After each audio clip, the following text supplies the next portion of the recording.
भाजपा के खिलाफ लड़ते थे, लड़ते हैं, लड़ेंगे, लेकिन वोट बांट नहीं पाएंगे। जनता जानती है, स्वार्थी लोग हैं। भारतीय जनता पार्टी गरीबों की भलाई के लिए, समाजवादी पार्टी गुंडों की भलाई के लिए लड़ती है। तो गुंडों और गरीब के बीच में यह लड़ाई है। गरीब जीत रहा है, गुंडा हार रहा है। बाबू सिंह कुशवाहा कह रहे हैं कि मौर्य का विकास नहीं हुआ है सर, ऐसी आप चिंता मत करो, केशव प्रसाद मौर्य के रहते हुए किसी का विकास हाथी में भी बैठ करके नहीं आती है, हाथ के पंजे पर भी बैठ करके नहीं आती है। और जो अन्य विरोधी जिनका मुझे चुनाव निशान भी नहीं मालूम, और किसी चुनाव निशान पर नहीं आती है, वो कमल के फूल पर बैठ करके आती है। जैसे आप सब कमल का फूल खिलाने का काम करिए, भारतीय जनता पार्टी के प्रत्याशी को रिकॉर्ड वोटों से विजयी बना करके विधानसभा भेजने का काम करिए। और जैसे मैं भी विधानसभा का चुनाव सिराथू से, कौशाम्बी से लड़ रहा हूं, आज यहाँ कह रहा हूं, यहाँ के जितने भी कार्यकर्ता हैं, राजा जी आप भी नोट कर लीजिए, जितनी चिंता मैं सिराथू की करूंगा, उतनी ही चिंता मैं चकिया विधानसभा की भी करूंगा। इस भूमि से मेरा नाता है। मैं सार्वजनिक जीवन में आज जिस भी स्थान मुकाम पर बैठा हूं, आप सबका आशीर्वाद है, उसके लिए मैं ऋणी हूं। लेकिन इसी धरती पर पूज्य ठाकुर गुरजन सिंह जी पैदा हुए थे, इसी धरती पर आदरणीय ठाकुर सूबेदार सिंह जी पैदा हुए थे, और उनके साथ, उनके मार्गदर्शन में, संरक्षण में मुझे काम करने का लंबे समय तक अनुभव रहा है। पूज्य अशोक सिंघल जी के पास श्री राम जन्मभूमि आंदोलन के सिपाही के रूप में अगर मुझे कुछ काम करने का मौका मिला है, तो इस धरती का मेरे जीवन पर बड़ा योगदान है। इसलिए मैं आप सबसे यही कह करके जाऊंगा, 5 साल आपने सरकार बनाने का, चलाने का हमें मौका दिया है। 5 साल में हमने आपका सर झुकने नहीं दिया। झुकने दिया है क्या? आज मैं आप सबसे कह करके जा रहा हूं, मेरे परिवार के भी बहुत भाई बहन यहाँ पर बैठे हुए, अगर केशव प्रसाद ने आपका सर नहीं झुकने दिया है, और अगर आज यहाँ पर मुझे प्राचार्य जी के समर्थन में आप सबको संबोधित करने के लिए, अपील करने के लिए, कमल खिलाने के लिए आने का मौका मिला है, तो अगर मैंने आपका सर नहीं झुकने दिया, तो आप भी मेरा सर मत झुकने देना। यही आप सबसे अपील करके पूरी ताकत से अभी से लग जाइएगा। सभा के बाद अभी सदियों से प्रतीक्षा कर रहे थे, और साइकिल की एक बटन दबाने से, हाथी की एक बटन दबाने से, पंजे की एक बटन दबाने से आपको जो सुविधाएं मिल रही है वो अभी छिन जाएंगी। अभी मुख्तार अंसारी एक बड़ा अपराधी, उसको अभी बांदा जेल के अंदर बंद करके रखा गया, मालूम है कि नहीं मालूम है? उसका एक लौड़ा है, वो प्रत्याशी बन गया सपा गठबंधन का। अभी उसका बयान आप लोगों ने सोशल मीडिया में पढ़ा है कि नहीं पढ़ा है? मैं उसको यहाँ से कहना चाहता हूँ चकिया से, मियाँ बहुत अहंकार में मत रहो।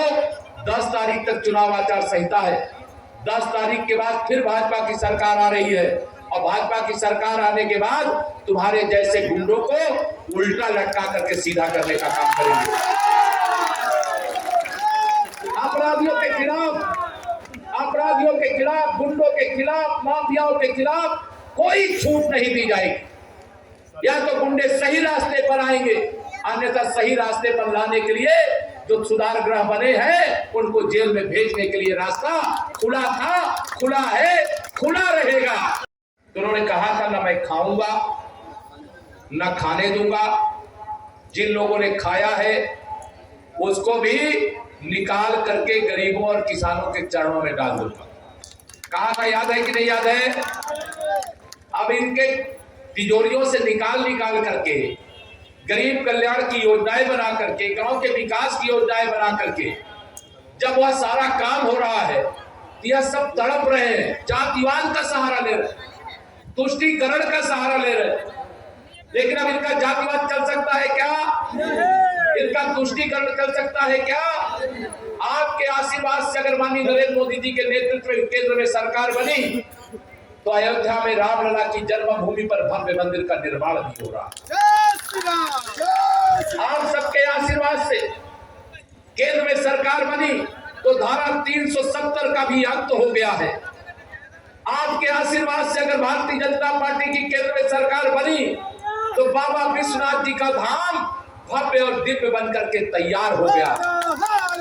अब इनकी छाती पड़ती, कहते हैं ये मंदिर बनाते हैं, हाँ, हम मंदिर भी बनाते हैं, लेकिन गरीबों का पक्का मकान भी बनाते हैं, उनके घर में शौचालय भी बनाते हैं, उनको राशन भी भिजवाते हैं, और यह काम हम करते रहेंगे।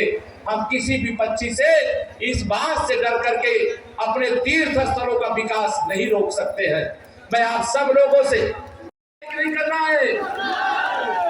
आज तारीख हो गई 5, आज शाम को प्रचार बंद हो जाएगा, और मैं यहाँ कहने के लिए आया हूँ कि यहाँ केवल प्राचार्य जी नहीं, केशव प्रसाद मौर्य भी आपका प्रत्याशी है।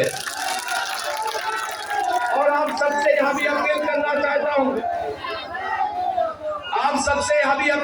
चाहता हूँ, कि आप सब भी 2 दिन के लिए अपने को प्रत्याशी मान लीजिए। मान सकते हो? 2 दिन के लिए अगर आप अपने आप को प्रत्याशी मान लोगे तो मेरा पूरा विश्वास है यहाँ सपा, बसपा, कांग्रेस और अन्य कोई दल जो लड़ रहे होंगे वो लड़ाई से बाहर ही नहीं हो जाएंगे। सारे विरोधियों की जमानत जब्त हो जाएगी।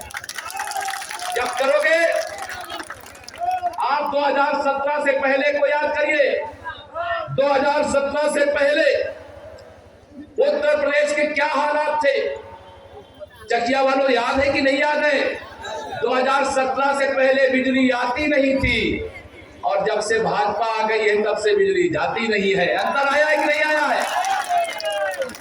और यह भूमि तो देश के रक्षा मंत्री माननीय श्री राजनाथ सिंह जी की जन्मभूमि भी है, और चंदौली जनपद की यह चकिया विधानसभा, सोनभद्र लोकसभा की यह चकिया विधानसभा